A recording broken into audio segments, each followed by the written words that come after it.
জানাচ্ছি আমি গোপালদাস সিনহা। একটা বাম্পার খবর হচ্ছে কি, শিলচরে বলিউড সুপারস্টার মিঠুন চক্রবর্তী আছেন।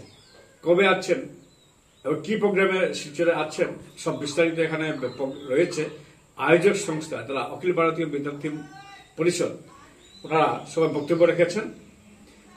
মিঠুন চক্রবর্তী কেন আসবেন, কি প্রতিযোগিতায় আসবেন এবং কি করবেন সবগুলো বক্তব্যের পরবর্তীতে আপনারা সেখানে ভিডিও রয়েছে, বক্তব্য সেখানে আপনারা দেখবেন, শুনবেন।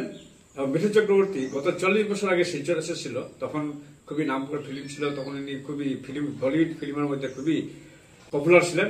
এত পপুলার ছিলেন, ওর ডিস্কো ড্যান্সার থেকে শুরু করে বিভিন্ন ফিল্ম দিয়ে খুব পপুলার ছিলেন। সে সময় মিঠুন চক্রবর্তী শিলচর এসেছিলেন, অসংখ্য লোক দেখার জন্য পাগল হয়েছিলেন। এবারও মিঠুন চক্রবর্তী আসবেন বলে সবাই শিলচরে একটা ক্রেজ সৃষ্টি হয়েছে। তো কি কারণে আসবেন সবগুলো রয়েছে এখানে। বিভিন্ন প্রতিযোগিতা অনুষ্ঠিত হবে সেখানে, লোকসঙ্গীত, লোকগীতি, রাসনৃত্য, অনেক এছাড়া অঙ্কন প্রতিযোগিতা সহ বিভিন্ন প্রতিযোগিতা আয়োজন করা হয়েছে। এখানে 30 মার্চ থেকে শুরু হবে, 18 এপ্রিল গিয়ে শেষ অনুষ্ঠান হবে।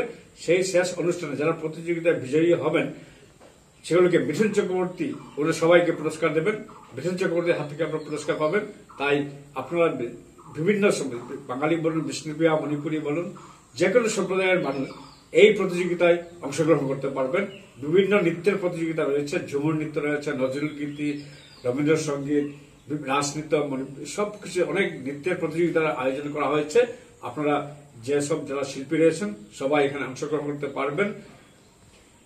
অখিল ভারতীয় বিদ্যার্থী পরিষদ ওনাদের সঙ্গে যোগাযোগ করে আপনারা করতে পারেন।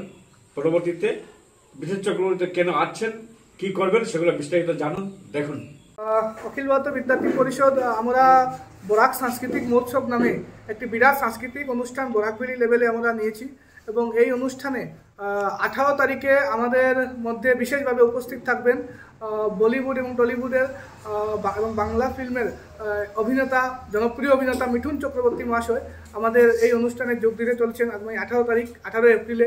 এবং এই অনুষ্ঠান, এই বরাক সাংস্কৃতিক মহোৎসব আগামী 30 মার্চ থেকে শুরু করে 18 এপ্রিল পর্যন্ত চলবে। নগর স্তরে অডিশন হবে, তারপরে জেলা স্তরে আমরা প্রতিযোগিতা করবো এবং জেলা স্তরে যারা ফার্স্ট, সেকেন্ড, থার্ড হবে তারা 18 তারিখে ফাইনালে আসবেন এবং ফাইনালে পুরস্কার আমরা মিঠুন চক্রবর্তীর হাতে, উনি নিজের হাতে পুরস্কার দিবেন। এবং সবকে একটি বিরাট কালচারাল র্যালি, সাংস্কৃতিক শোভাযাত্রা শিলচর শহরের বুকে হতে চলছে এবং এই শোভাযাত্রাতে শুধু কোনো একক জনগোষ্ঠী, আমরা বরাকের যত জনগোষ্ঠী আছে বরাকের পুরো কালচার নিয়ে আমরা কালচার দেখানোর চেষ্টা করবো। প্রায় 5 থেকে 10,000 ছাত্রছাত্রীর সমাবেশ শিলচর শহরের বুকে হতে চলেছে। সর্বপ্রথম নমস্কার, আমি আদিত্য দে, বিদ্যার্থী পরিষদের রাষ্ট্র কার্যকারিণী সদস্য আর বিদ্যার্থী পরিষদ কাছাড় জেলার সংযোজক। আমাদের মধ্যে উপস্থিত আছেন কনকলাল দেব দাদা।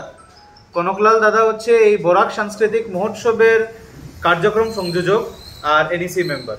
আমাদের মধ্যে উপস্থিত আছে ভাই রোহিত চন্দ্র, বিদ্যার্থী পরিষদ অসম প্রদেশের সহ-সম্পাদক। আমাদের মধ্যে উপস্থিত আছে নিকিতা দেবরয় দিদি। নিকিতা দিদি বিদ্যার্থী পরিষদ হাইলাকান্দি জেলার রাষ্ট্রকলা মঞ্চের সংযোজিকা আর এই কার্যক্রমের হাইলাকান্দি ডিস্ট্রিক্টের সংযোজক। আর আমাদের মধ্যে উপস্থিত আছে গীতিকা তিওয়ারি বোন। গীতিকা তিওয়ারি হচ্ছে বিদ্যার্থী পরিষদ পয়রাপুর শাখার সম্পাদিকা।